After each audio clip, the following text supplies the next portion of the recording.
Hello students, welcome back to my class. Moi Dr. Rajiv Bora aru aji ami development of plant body re eta notun concept hikibole goi asu hetu hol cytodifferentiation. Etia kotha hol jetia plant edal develop hoi thake. Moi hikalo je plant edal develop hoise from what? From a zygote, from a single cell zygote etu.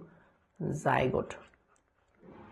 Ei zygote tu ki hoy? Zygote tu division hoy. Yes, but মই কৈছিলো যে zygote two অকল division হৈ থাকিলে নহব হনে যদি cell division হৈ আছে এটা সেলৰ পৰা দুটা বনিছে দুটা পৰা চাৰিটা বনিছে হনে দুটা পৰা ধৰিলা চাৰিটা সেল বনিছে চাৰিটাৰ পৰা আঠটা বনিছে সো এই যে ডিভিজন হৈ আছে অকল সেলৰ ডিভিজন হৈ থাকিলে নহব অকল প্লান্টডাল আমি cell cell cell cell cell cell হৈ থাকিবলৈ নহব আমি জানো যি কোনো অৰ্গানিজম সেলেৰে বনিছে of course but same type of cell হৈ থাকিলে নহব এই সেল বিলাকে নিৰ্দিষ্ট আকাৰ লব লাগিব নিৰ্দিষ্ট এটা ৰোল প্লে কৰিব লাগিব যেনেকৈ তোমাৰে ক্ষেত্ৰত তুমি জানো এটা সেলৰ গুড জানো থুপা জানো নহয় নহয় তোমাৰ প্ৰত্যেকটো সেলে কিবা কিবি আকাৰ লৈছে প্ৰত্যেকটো সেলে আকাৰ লৈ পেলাই কি বনাইছে তোমাৰ মুখখন বনাইছে তোমাৰ হাৰ্ট কিখন বনাইছে তোমাৰ ভিতৰৰ হাৰ্ট এটা বনাইছে হয়নে তো সেলস বিলাকে মানে নিৰ্দিষ্ট আকাৰ লব সেল বিলাকে প্ৰত্যেকটোৱে ডিফাৰেন্সিয়েট কৰিব তাৰ সেলখিনি সাইটো মানে হল সেল সেল খিনি কি কৰিব ডিফাৰেন্সিয়েট কৰিব হয়নে ডিফাৰেন্সিয়েট কৰিব ইনটু ভেৰিয়াস আদাৰ টাইপস অফ সেলস যেনেকৈ আমি প্লান্টছৰ যদি কথা কৰো এইখিনি সেলৰ পৰা কি বনিব কিছুমান সেল পেৰেনকাইমা বনিব যোনখিনি তোমালোকে অলৰেডি পঢ়ি আহিছা এতিয়া কিছুমান সেল বনিব কলেনকাইমা কিছুমান সেল বনিব স্ক্লেৰেনকাইমা আৰু এইখিনি বেলেগ বেলেগ সেলস মিলি পেলাই কি বনাব এইখিনি সেলস মিলি পেলাই বনাব বেলেগ বেলেগ টিস্যু সিস্টেম যত নেকি তোমালোকে পালা এপিডাৰ্মেল ডাৰ্মেল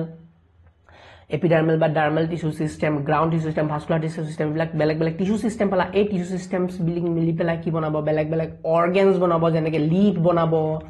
হয়নে leaf বনাইছে roots বনাইছে stems বনাইছে আৰু ফাইনালি তোমালোকে এডাল plant পাবা হয়নে সো এইবিলাক স্টার্ট হৈছে because of what because of the concept of cytodifferentiation প্ৰত্যেকটো সেলে নিজৰ নিৰ্দিষ্ট ৰোল প্লে কৰিবলৈ নিজৰ ভিতৰতে কিছুমান ডিফাৰেন্সিয়েশন হৈছে এই ডিফাৰেন্সিয়েশনৰ কথাখিনি আজি আমি ক্লাছত বুজিব লাগিব ওকে সো আমি যদি ডিফাৰেন্সিয়েশনৰ কথা পাতো প্ৰথমতে আমি ডেফিনেশনটো চাই লওঁ what is cytodifferentiation cytodifferentiation is the process by which undifferentiated cells from meristem specialize into different types of cells like parenchyma collenchyma xylem phloem so মই আগৰ ক্লাছত ধুনিয়াকে বুজাইছিলো যে প্ৰত্যেকটো সেল প্ৰথমতে স্টাৰ্টিং সেলটো জাইগোট আছিল অফ কোৰ্স হয়নে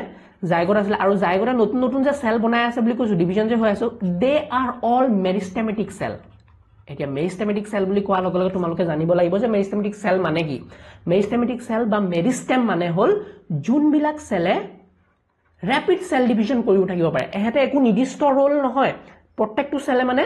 নিজৰ নিচিনাই সেল বনাই আছে হয়নে খুব ৰেপিড সেল ডিভিজন কৰি নিজৰ নিচিনা সেল এগালো বনাই আছে তো এইবিলাক হল মেৰিস্টেমেটিক সেল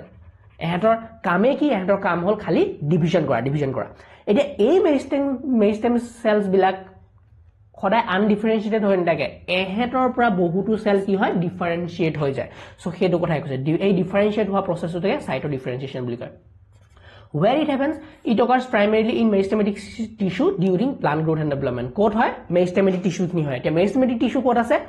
এপিক্যাল পোৰশনস বিলাক মানে কি মই যদি এডাল প্লান্টৰ এডাল বডি আকো এপিনে শুট এপিক্যাল মেৰিস্টেম আছে এটো ৰুট এপিক্যাল মেৰিস্টেম আছে ইয়াত তুমি মেৰিস্টেমস বিলাক পাবা টিপছত মেৰিস্টেমস বিলাক পাবা এতিয়া এটা আৰু কনসেপ্ট লোৱা যে মেৰিস্টেমস বিলাকও আকৌ বেলেগ বেলেগ টাইপস আছে হেখিনি আমি নেক্সট ইউনিটটোত পঢ়িমে কিন্তু এতিয়া আইডিয়াটো বুজিলা যে টিপস বিলাক অংশত মেইনলি পোৱা যায় সো টিপস বুলি ক'লে এটো টিপস হ'ব পাৰে ইয়াৰ পৰা যদি কিবা এডাল নতুনকে এপিক্যাল ব্ৰাঞ্চ এডাল ওলাব এই ব্ৰাঞ্চৰ এপিক্যাল পোৰশনটো মেৰিস্টেম থাকিব পাৰে ইয়েস থাকিব পাৰে হয়নে ইয়াত যদি নতুন কিবা এটা এক্সিলাৰি বাৰটা ওলাইছে ইয়াত টিপটো মেৰিস্টেমস হ'ব তো মানে যোনবিলাক গ্ৰোইং ৰিজনছ সদায় আমাৰ এই মেৰিস্টেমেটিক টিস্যু খিনি পোৱা যায় আৰু এই মেৰিস্টেমেটিক টিস্যু কাম কি প্ৰথমতে পুৰা সেল ডিভিজন কৰিবই আৰু এই সেল নতুন সেলস যে বনাই আছে এই নতুন সেলসে cytodifferentiation কৰি বেলেগ বেলেগ অৰ্গানছ বনাব হয়নে বেলেগ বেলেগ সেলস বনাব বেলেগ বেলেগ অৰ্গানছ বনাব সো এটোৱে হল cytodifferentiation now how cytodifferentiation takes place cytodifferentiation involves a series of well coordinated steps বেলেগ বেলেগ steps আছে মই প্ৰথম steps টো পৰা স্টাৰ্ট কৰো ফাৰ্স্ট হল cell division of course cytodifferentiation কৰিবলৈ প্ৰথমতে সেল ডিভিজন কৰিবই লাগিব meristematic cells divide actively creating new cells this are initially undifferentiated হ্যাঁ প্ৰথমতে আনডিফাৰেন্সিয়েটেড হৈ থাকে হয়নে তাৰপিছত হ'ব সেল এক্সপানশন সেল এটা বনিছে এইবিলাক সেল সেল সেল সেল হৈ আছে এই সেলস বিলাকৰ কি হ'ব এক্সপানশন হ'ব সেল বিলাক সাইজত বাঢ়িব হয়নে সো সেলস বিলাক বাঢ়িছে তাৰপিছত বাঢ়া পিছত ইয়াৰ ভিতৰৰ যোনখিনি সাইটোপ্লাজম থাকিব ইয়াৰ ভিতৰত নিউক্লিয়াছ থাকিব ইয়াৰ এইবিলাক বেলেগ বেলেগ সেলৰ হিচাপে এহেতে মডিফাই হ'ব yes they will modify to beleg type of cells gene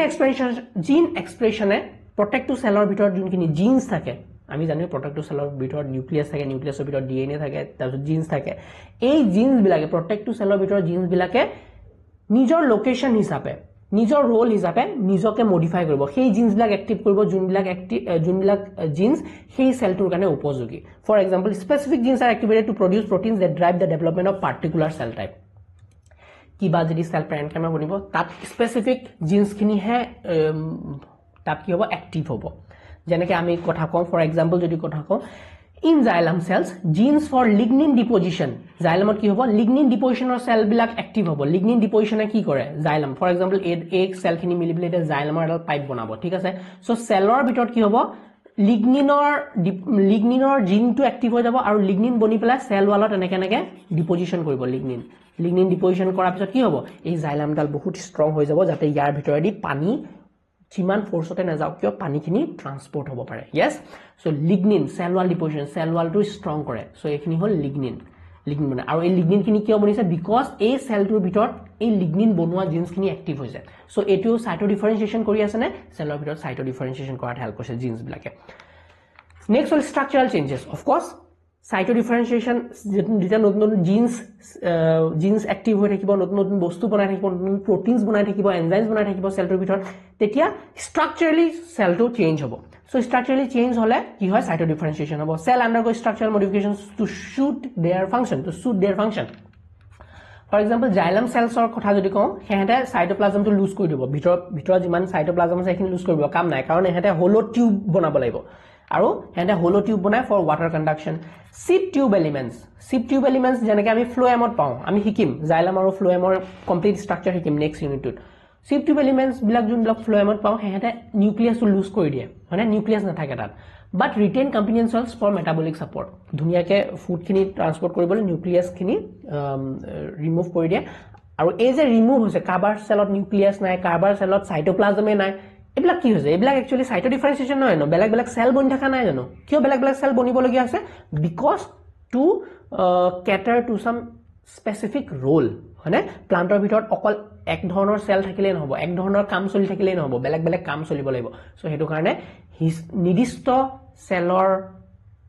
কামৰ হিচাপে হেঁতে নিজকে ডিফাৰেন্সিয়েট কৰিছে হৰমোনাল ৰেগুলেশন বহুত হৰমোনসেও এই কামটো কৰে সাইটো ডিফাৰেন্সিয়েট কৰোতে হল কৰে যেনেকৈ plant hormones like auxin cytokinin gibberellin regulate cytodifferentiation এক্সাম্পলৰ যদি কথা কওঁ auxin promotes root cell differentiation অক্সিনে কি বনায় ৰুটৰ ডিফাৰেন্সিয়েট কৰে বনে শুটত কিন্তু ৰুট সেল বনোৱাত হেল্প কৰে আইডিয়াটো বুজিছানে সো এটো মনত ৰাখিবা বনিছে ওপৰত কাম কৰিব তলত হয়নে root cell differentiation help কৰে while cytokinin aids in shoot development cytokinin কথাটো উল্টা cytokinin হল বনে ৰুটৰ সাইডত কিন্তু কাম কৰিব শুটত cytokinin shoot developmentত হেল্প কৰে নাও ইয়াতে এটা ইম্পৰ্টেন্ট মই হৰমোনাল ৰেগুলেশনৰ কথা কৈ দিও হৰমোনে কেনেকেনো নতুন সেল বনোৱাত হেল্প কৰে হৰমোনাল ৰেগুলেশনৰ এটা ইম্পৰ্টেন্ট কনসেপ্ট কৈ দিও অক্সিন আৰু সাইটোকাইনিন যোনটো আছে অক্সিন আৰু সাইটোকাইনিন অক্সিন এন্ড সাইটোকাইনিন এই দুইটাই সেলৰ ইম্পৰ্টেন্ট মডিফিকেশন আনিব পাৰে যেনেকৈ মই যদি টিস্যু কালচাৰ কথা কওঁ আমি টিস্যু কালচাৰ যেতিয়া কৰো হয়নে টিস্যু কালচাৰ কৰোতে আমি এটা সেলক আমি যদি এটা সেলৰ পৰা যদি শুট বনাব লাগে তেতিয়া আমি সাইটোকাইনৰ ৰেশিওটো বেছিকে দিম মানে অক্সিন আৰু সাইটোকাইনিন কিমান পৰিমাণে মিক্স কৰি পেলাই দিবা হেতুৱে ডিসাইড কৰিব যে প্লান্টডালৰ শুট বনিব নে ৰুট বনিব আইডিয়াটো বুজিছানে সো এটো এটা ইম্পৰ্টেন্ট পইণ্ট দে মনত ৰাখিবা কাৰণ সিইউটি এমসিকিউ আহি যায় ওকে সো ধ্যান দিয়া সো অক্সিন আৰু সাইটোকাইনিন ৰেশিওটো কেনেকে এই সেলটো এফেক্ট কৰিব ফৰ এক্সাম্পল মই যদি অক্সিন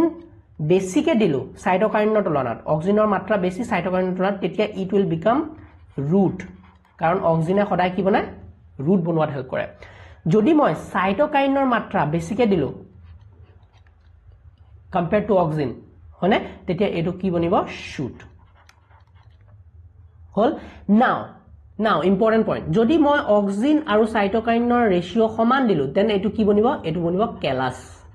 কেলাস মানে হল এইয়া undifferentiated mass of cell meristematic cell এটো সেল কি বনিব অকল সেল বনাই থাকিব কাৰণ ইয়াত অক্সিজনৰ আৰু সাইটোকাইনৰ কনসেন্ট্ৰেচন সেম দিছা যদি অক্সিজনৰ এন্ড সাইটোকাইনৰ কনসেন্ট্ৰেচন বেছিকে দিছা দেন এটো এখিনি সেলৰ পৰা কি বনিব ৰুট বনাই স্টাৰ্ট হ'ব যদি সাইটোকাইনৰ ৰেশিও বেছিকে দিছা তেতিয়া কি হ'ব ইয়াৰ পৰা শুড বনাই স্টাৰ্ট হ'ব সো আলটিমেটলি আমি এই অক্সিন আৰু সাইটোকাইনৰ ৰেশিওটো ম্যানিপুলেট কৰি পেলাই প্লান্টৰ টিস্যু কালচাৰ কৰিব পাৰো okay very important point final point টু চাও why cytodifferentiation occurs কিয় cytodifferentiation লাগে কিয় প্লান্টলত because plant needs specialized cells to perform various functions effectively যেনেকে efficient transportৰ কাৰণে আমাক কি লাগিব formation of xylem and phloem for water nutrient and sugar transport মানে ট্রান্সপোর্ট কৰিবলৈ আমাক xylem phloem লাগিব cytodifferentiation হয়হে xylem phloem বনিব হয় না নহয় mechanical support development of collenchyma and sclerenchyma for structural strength mechanical strength ৰ কাৰণে আমাৰ collenchyma sclerenchyma এইবিলাক cell type বনিব লাগিব photosynthesis differentiation of mesophyll cells in leaves to carry out photosynthesis mesophyll cells বনিব লাগিব photosynthesis কৰিবলৈ storage কৰিবলৈ আমাৰ parenchyma cells লাগিব for storing food water and starch reproductive structure বনিব লাগিব আমাৰ cells বিলাকৰ পৰা তেতিয়াহে আমি reproduction কৰিব পাৰো plants বিলাক reproduction কৰিব পাৰো development of cells like pollens and ovules for reproduction reproductive structure বনিব এই কাৰণে cytodifferentiation লাগিব প্লান্টলত so I hope আজি ক্লাসটো বুজি পালা thank you so much for watching my video যদি ভিডিওটো ভাল পালা like share and subscribe meet you in the next class bye bye